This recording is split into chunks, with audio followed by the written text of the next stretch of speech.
Sejarah Eropa kuno biasanya diawali oleh cerita-cerita dari Pulau Kreta yang kemudian diikuti oleh kebudayaan Yunani dan Romawi. Kerajaan-kerajaan ini mencapai puncak kejayaannya beberapa abad sebelum Masehi dan menjadi kebanggaan orang-orang Barat hingga hari ini. Semua kerajaan ini terletak di sekitar Laut Tengah atau Laut Mediteran. Namun, sebenarnya orang Barat bukan hanya orang yang berasal dari daerah ini. Ada orang-orang Eropa yang berada di bagian utara dan barat yang merupakan nenek moyang bangsa Eropa saat ini. Lalu, ada di mana mereka dalam peradaban umat manusia saat itu. Sebagian bangsa yang mendiami banyak daratan Eropa hingga abad pertengahan merupakan suku-suku barbar dan nomaden. Mereka merupakan keturunan ras Arya dan telah datang ke daratan Eropa ribuan tahun yang lalu. Setelah tersebar ke seluruh daratan Eropa dan menyesuaikan dengan keadaan lingkungan mereka mulai mengembangkan bahasa dan kebudayaan mereka sendiri-sendiri. Salah satu teori menjelaskan bahwa orang-orang Arya pada awalnya berasal dari India dan menemukan jalan mereka ke Eropa. Banyak dari mereka pergi terus ke utara dan menetap di sana sebagai pelaut. Orang-orang ini menempati daerah Skandinavia dan Laut Baltik. Mereka disebut sebagai Viking. Selain pandai berburu, orang-orang ini merupakan pelaut yang handal dan pemberani. Pelayaran mereka telah membawa mereka sampai ke benua Amerika jauh sebelum Columbus mencapai sana berabad-abad kemudian. Orang-orang Arya ini kemudian menyebar ke seluruh penjuru Eropa dan terus berjalan ke selatan mencari daerah jajahan baru sebagai tempat kehidupan yang lebih layak. Bangsa Arya ini masih merupakan orang yang kurang berperadaban. Mereka adalah kumpulan orang barbar yang gemar berperang dan percaya pada banyak hal-hal mistis. Mereka adalah para petarung yang kuat. Orang-orang ini berbadan besar dan menyukai tantangan. Sejarah persebaran mereka ke seluruh penjuru Eropa adalah kisah tentang kepahlawanan dan menjadi epik heroik yang diceritakan lisan anak cucu mereka secara turun-temurun hingga hari ini. Di era zaman kegelapan, pasca runtuhnya kebudayaan maju bangsa Yunani, berbagai kerajaan di Eropa mencapai puncak kejayaannya. Bangsa Makedonia contohnya, di bawah pimpinan Alexander, Makedonia telah menjadi salah satu buah bibir yang paling agung dalam sejarah barat pasca Yunani. Namun tidak ada yang melebihi kebesaran bangsa Romawi setelah itu. Romawi mendirikan kekaisaran yang sangat besar dan menjadi penguasa tunggal Eropa selama lebih dari 8 abad. Pada abad ke-5 Masehi, kekaisaran Romawi mulai limbung dan kehilangan kekuatan. Orang-orang barbar dari berbagai suku mulai merongrong kekuasaan Romawi dan menancapkan pengaruh mereka. Orang-orang barbar yang kurang berperadaban ini mulai menghancurkan tatanan birokrasi dan kebudayaan tinggi orang Romawi. Mereka telah menenggelamkan Eropa pada zaman kekacauan dan kehancuran. Setelah itu, kisah orang Barat hanyalah kisah yang jarang tercatat dalam sejarah. Masa yang dikenal sebagai zaman kegelapan. Zaman ini merupakan kemunduran orang Barat hingga terjadinya Renaissance di akhir abad pertengahan. Orang-orang Arya di Eropa yang berkelana dan menyebar di seluruh kekuasaan Romawi Eropa ini dikenal juga sebagai bangsa Jerman. Jerman di sini tidak hanya meliputi orang-orang yang mendiami wilayah negara Jerman hari ini, tetapi juga meliputi suku-suku lain yang berasal dari nenek moyang Arya yang sama. Beberapa suku bangsa Jerman yang besar dan berpengaruh dalam sejarah Eropa di zaman kegelapan diantaranya adalah Frank, Saxon, Vandal, dan orang-orang Goth yakni Visigoth dan Ostrogoth. Mereka memiliki kepercayaan Arianis yang pagan dan banyak percaya hal-hal mistis. Bangsa Frank, orang-orang Frank adalah salah satu suku Jerman paling berpengaruh dalam sejarah Eropa. Mereka mendiami wilayah Galia di sekitar Perancis dan menjalin hubungan yang intens dengan orang-orang Romawi yang lebih berperadaban. Karena letak Galia yang tidak terlampau jauh dari pusat. Meskipun orang Frank di Galia hidup dalam bayang-bayang kekaisaran Romawi, orang Frank tidaklah terlalu suka pada Romawi. Mereka tetap menjaga kekhasan suku mereka sendiri dan berencana keluar dari kekuasaan kekaisaran. Pada pertengahan abad ke-6 Masehi, orang-orang Frank membelot dari kekaisaran dan mendirikan kerajaan sendiri. Mereka menganggap bahwa dirinya adalah orang-orang ksatria yang kuat, pemberani, dan tangguh meskipun sebenarnya mereka lebih tepat dikatakan lambat dan berhati-hati karena kepandaiannya berdiplomasi dan mengambil keuntungan saat ada kesempatan. Bangsa Saxon, berbeda dengan suku Jerman yang lain, orang Saxon lebih memilih untuk pergi ke sebuah tempat yang lebih terpencil. Mereka bermaksud menguasai pulau yang jauh dari kekaisaran Romawi dan wilayah Romawi yang tidak terlalu diawasi karena letaknya di seberang lautan. Orang Saxon mendatangi daerah Briton atau Inggris saat ini. Mereka menjajah penduduk asli setempat dan menjarah tanah dan harta benda orang-orang Briton. Bersama dengan orang Anglia, Saxon menancapkan pengaruh yang kuat pada daerah jajahannya tersebut. Orang-orang Briton asli bukannya tidak melawan kedatangan orang Anglo-Saxon itu. Namun mereka tidaklah cukup kuat untuk menahan gempuran suku barbar ini. Salah satu perlawanan paling hebat dan paling heroik orang Briton saat menahan gempuran Anglo-Saxon adalah perlawanan yang dipimpin oleh raja mereka yang masyhur yakni Raja Arthur bersama para ksatria meja bundarnya. Meskipun sempat memberikan perlawanan yang kuat, pada akhirnya daratan Briton berhasil takluk oleh orang Saxon dan Anglia. Setelah itu, orang-orang Anglia menamakan daerah ini sebagai daratan orang Anglia dan diberi nama Anglia Land atau England. Orang Saxon memaksakan bahasa dan kebudayaan mereka melebihi orang-orang dari suku Jerman manapun pada daerah jajahannya di Briton. Pengaruh mereka semakin kuat pada daerah ini karena pengaruh penguasa Romawi sebelumnya tidaklah kuat pada daerah kekuasaannya yang jauh di seberang lautan ini. Dari segi kepercayaan, aliran Kristen Anglia yang Arianis juga banyak berkembang menggantikan keyakinan Katolik Romawi yang sebelumnya dianut oleh orang-orang asli Briton. Bangsa Visigot, orang-orang Visigot pada awalnya menempati wilayah Balkan. Karena letaknya yang dekat dengan pusat Kekaisaran Romawi, Visigot sering menjadi sekutu kekaisaran dalam menumpas pemberontakan.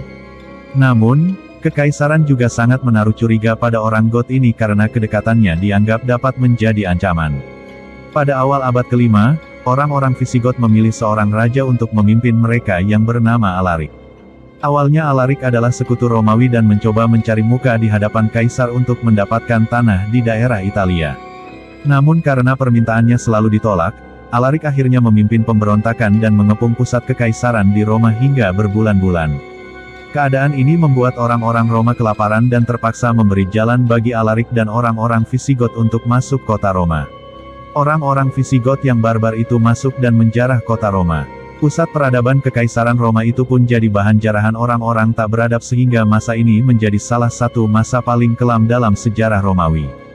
Kejadian itu berlangsung pada sekitar tahun 410 M. Orang-orang Visigot terus bermigrasi dan menyebar hingga ke wilayah Galia Selatan dan mencapai Spanyol. Tersebarnya orang Goth ini menyebabkan mereka banyak berinteraksi dengan kebudayaan Galia Romawi yang telah mapan dan lebih beradab. Mereka banyak belajar tentang cara bercocok tanam yang baik dan mulai menggunakan bahasa Latin. Orang-orang Goth ini berbaur dan saling bertukar kebiasaan dengan orang asli Galia Romawi. Orang Galia Romawi misalnya, menjadi lebih urakan setelah bersentuhan dengan orang Goth.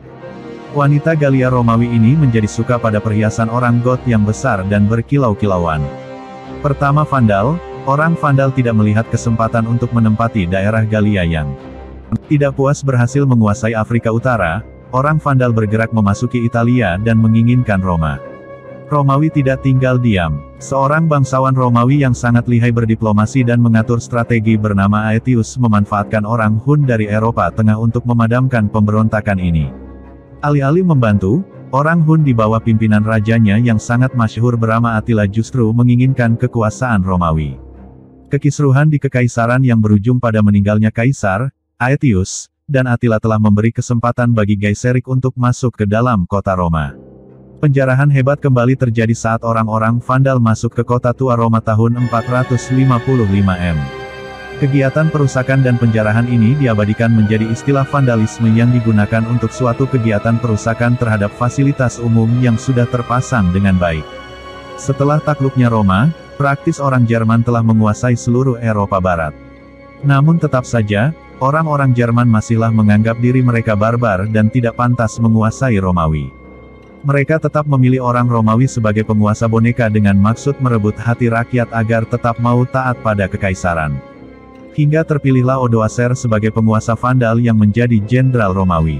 Tidak seperti penakluk dari Jerman sebelumnya yang masih menganggap kekuasaan tetap harus dipegang oleh orang Romawi, Odoacer memutus dinasti kekaisaran Romawi dan menunjuk dirinya sebagai penguasa kekuasaan Romawi. Dengan ini, maka berakhirlah kekuasaan Romawi Barat. Kedua Ostrogoth, Kekaisaran Romawi sejak abad ketiga Masehi memiliki dua pusat. Selain Kekaisaran Romawi Barat di Roma, terdapat pula Kekaisaran Romawi Timur yang berpusat di Konstantinopel yang saat ini dikenal sebagai Istanbul. Kaisar Zeno di Konstantinopel tidak suka melihat kekaisaran leluhurnya di Italia dikuasai oleh orang-orang Jerman. Melihat ini, Ia merasa harus mengirimkan pasukan ke sana untuk membebaskan Romawi Barat dari cengkeraman orang-orang Jerman yang barbar itu dan menguasainya sebagai kekuasaan Romawi Timur. Seperti halnya strategi orang Romawi yang umum digunakan, Kaisar menggunakan cara perpecahan dan belah bambu. Ia meminta suku Jerman lainnya, yakni Ostrogot, untuk menyerang Italia. Ostrogot yang saat itu dipimpin oleh Theodoric, seorang yang dibina dan dibesarkan oleh Kekaisaran Romawi Timur, berangkat menuju Italia dengan membawa pasukan yang sangat besar. Setelah menundukkan orang-orang Vandal yang telah melemah karena keserakahan mereka sendiri di Afrika Utara, Theodoric menuju Italia dan berperang melawan orang-orang Jerman di sana. Theodoric berhasil mengalahkan sesama orang Jerman dan segera menjadi penguasa di kawasan kekuasaan Romawi Barat. Karena dibesarkan dan berhutang budi oleh Romawi Timur, Theodoric menganggap kekuasaannya berada di bawah Romawi Timur. Ia juga menjalankan kekuasaannya dengan prinsip-prinsip birokrasi Kekaisaran Romawi. Theodoric dikenal sebagai raja yang memimpin dengan bijak. Ia juga lebih memfokuskan pembangunan pada tempat-tempat kebudayaan dan kesenian seperti halnya yang menjadi ciri khas kekuasaan Romawi. Masa saat Theodoric memerintah dikenal sebagai masa pencerahan atau Renaissance pertama bagi orang Barat. Ketiga Burgundi, serbuan pertama dari Burgundi ke Kekaisaran Romawi bersama Vandal, Alans, dan Suevi yang melintasi Sungai Rin pada tanggal 1 Januari tahun 407. Tidak seperti yang lain, yang sebagian besar melewati Galia, Burgundi berdiam di sekitar Worms-Borbetomagus di daerah Rindan, bersama dengan suku Alans, mengangkat Kaisar Boneka, Jovinus, 411–413. Setelah penurunan tahta Jovinus, yang Raja Burgundi, Gundahar, disahkan sebagai Foederatus oleh Kaisar Honorius. Namun, ini tidak berlangsung lama, dan Aetius bergerak melawan Burgundi bersama sekutunya Kekaisaran Hun pada tahun 436. Pembantaian Burgundi rupanya diingat dalam kisah-kisah para Nibelungen, dengan nama Gundahar yang diterjemahkan sebagai Gunnar. Tak lama kemudian, Burgundi diterima lagi sebagai Foederati dan lahan yang diberikan di Sabaudia, atau Sapaudia, Savoy kemudian 443. Ini menciptakan kerajaan yang lama, kemudian diperluas untuk proporsi akrab dari sejarah kemudian. Sebagaimana dicatat, Gundobad menikmati karir di pengadilan Romawi Barat, di mana ia secara pribadi membunuh Kaisar Anthemius 472, dan kemudian diikuti pamannya Ricimer sebagai Magister Militum Barat 472–474, sampai diusir oleh Julius Nepos. Membuang saudara-saudaranya, ia memerintah Burgundi turun ke 516, mengawasi hal-hal seperti berlakunya kode hukum Lex Romana Burgundionum dan Lex Gundobada. Awal ini menjanjikan, dan adopsi Katolik di tempat Arianisme oleh anaknya Sigismund, yang, bagaimanapun, segera padam oleh kaum Frank, meskipun fakta bahwa sepupu mereka sendiri, Set Clotilda, adalah Bupati Frank Raya 511–544 pada saat yang terakhir dua Burgundy Kings. Rupanya dia preferet kekuatan putranya atas bahwa sepupunya. Kerajaan Burgundi tetap memiliki banyak pasukan di banyak divisi dari Merovingian dan domain Carolingian, sampai kerajaan independen mengakibatkan pada tahun 880. Peta menunjukkan subdivisi kemudian, terutama dari Kadipaten dan Free County, yang tetap berbeda untuk terpanjang. Atas dan bawah Burgundi menjadi United Kingdom, berbasis di Arles karenanya, Arelate. Akhirnya kerajaan menghilang, dengan bagian-bagian yang sebagian besar diserap oleh Perancis. Nama Burgundi menjadi terutama terkait dengan Perancis Duchy of Burgundy, yang diberikan nama pada anggur daerah, dan harta kembali dalam Low Countries. Keempat Lombardi, pemulihan Italia oleh orang Romawi dari Ostrogot ternyata menjadi peristiwa yang menghancurkan bagi negara. Antara 536 dan 553 perang melonjak bolak-balik, mungkin melakukan kerusakan lebih dari semua pertempuran sebelumnya sejak invasi Italia oleh Visigoth pada tahun 410. Tidak sampai abad ke-19 Italia menjadi merdeka. Ketika Lombard runtuh di tahun 568, tidak adalah mereka cukup kuat untuk mengamankan seluruh negeri, tidak pula orang-orang Romawi cukup kuat untuk mengusir mereka keluar. Semenanjung Italia terpecah-pecah oleh kerajaan Lombardi utama di utara Lombardi, yang menonjol Romawi dari Roma ke Ravenna dan Venesia, beberapa adipati semi-independen Lombard di selatan Spoleto dan Benevento, dan wilayah Romawi di selatan di Naples, Sisilia, dan poin lainnya. The Rome-Ravenna Corridor kemudian, disumbangkan, kepada Paus oleh kaum Frank dan menjadi negara-negara kepausan, abadi seperti itu, secara keseluruhan atau sebagian, sampai tahun 1870, ketika Kerajaan Bersatu Italia akhirnya menempati Roma. Lombard sendiri perlahan waks dalam kekuasaan sebagai Roma mengalami pukulan yang menghancurkan ditangani oleh kebangkitan Islam. Menemukan dirinya pada belas kasihan dari Lombard maju, Paus mulai untuk menarik kaum Frank. The Lombard kerajaan akhirnya sepenuhnya dikalahkan dan dianeksasi oleh Charlemagne di 774. The Iron Crown of Lombardy, kemudian sebagian besar pada belas kasihan dari peristiwa politik luar Alpen. Suku Germanik lainnya, Konfederasi dari Bavaria adalah ciptaan relatif terlambat. Suku asli di daerah tersebut, Rugians, hancur ketika mereka mencoba untuk menyerang Italia melawan Odoacer di 487. Bavaria terbentuk di tempat mereka. Kemudian, ketika Justinian berhasil menghancurkan Ostrogoth 552, Bayer pindah ke selatan Sungai Donau, tetapi sekitar waktu yang sama mereka juga datang di bawah kendali kaum Frank. Dengan demikian, garis Kings, atau mungkin Dukes, setelah Frank kedaulatan, terus sampai aneksasi resmi oleh Charlemagne tahun 788.